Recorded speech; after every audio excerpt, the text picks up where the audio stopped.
Assalamualaikum warahmatullahi wabarakatuh. Halo semuanya, karena ada pepatah yang bilang tak kenal maka tak sayang, maka perkenalkan ya kami dari kelompok 5. Yang pertama ada Alvin Ardiansyah, kemudian Lailatul Mahfiroh, Rosa Yunike Rizky Putri, Rizmia Nur Atmasari, Rif'atul Kusnul Khuluk, dan Ulfa Nurhamidah. Kami adalah mahasiswa PPG Prajabatan tahun 2023 dari Prodi IPA Universitas Negeri Malang. Kota Malang adalah kota terbesar kedua di Jawa Timur dan dikenal sebagai julukan kota dingin. Selain dikenal sebagai julukan kota dingin, kota Malang juga dijuluki sebagai kota budaya dan kesenian. Pemerintah Kota Malang rutin melaksanakan kegiatan pawai kebudayaan Nusantara sebagai bentuk mewujudkan budaya yang ada di Kota Malang. Setiap bulan Agustus, dalam pawai tersebut banyak menampilkan berbagai ragam kebudayaan seperti tari topeng, kesenian jaranan dan bantengan, kreasi baju adat Nusantara, dan lain sebagainya. Pawai ini diikuti oleh ribuan peserta dari berbagai instansi, organisasi masyarakat, hingga komunitas di Kota Malang. Hal itu menjadi gambaran bahwa Kota Malang terdiri dari beragam suku, etnis, budaya, dan agama dapat hidup berdampingan dengan toleransi yang tinggi. Melalui pawai ini diharapkan dapat mengajak masyarakat untuk mencintai perbedaan. Bagaimana pemikiran Ki Hajar Dewantara dapat dikontekstualkan sesuai dengan nilai-nilai luhur kearifan budaya daerah tersebut yang relevan menjadi penguatan karakter peserta didik sebagai individu sekaligus sebagai anggota masyarakat pada konteks sosial budaya di daerah tersebut. Ki Hajar Dewantara menjelaskan bahwa dasar pendidikan anak berhubungan dengan kodrat alam dan kodrat zaman. Kodrat alam ini berkaitan dengan sifat dan bentuk lingkungan di mana anak itu berada. Sedangkan kodrat zaman berkaitan dengan isi dan irama. Isi dan irama pendidikan berkembang dinamis sesuai dengan perkembangan zaman. Oleh karena itu, Ki Hajar Dewantara mengelaborasi pendidikan terkait dengan kodrat alam dan kodrat zaman.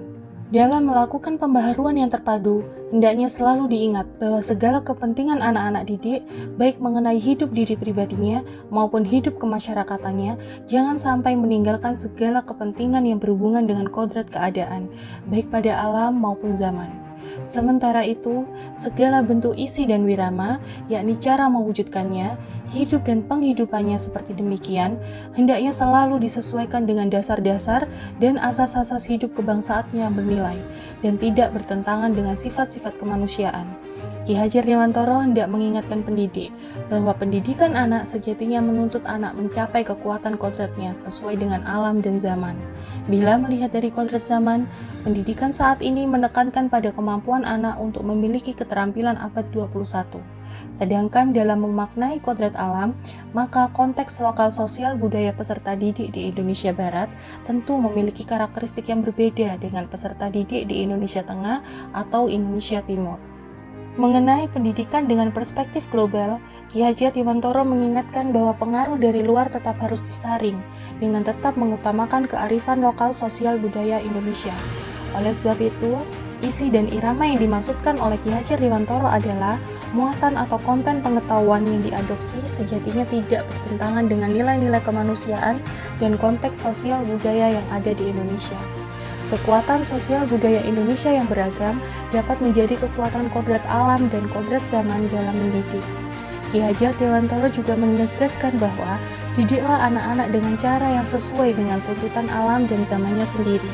Artinya, cara belajar dan interaksi peserta didik abad ke-21 tentu saja berbeda dengan peserta didik di pertengahan atau akhir abad ke-20. Kekuatan pemikiran Ki Hajar Dewantara yang menebalkan laku peserta didik di kelas atau di sekolah yang sesuai dengan konteks lokal sosial budaya di daerah.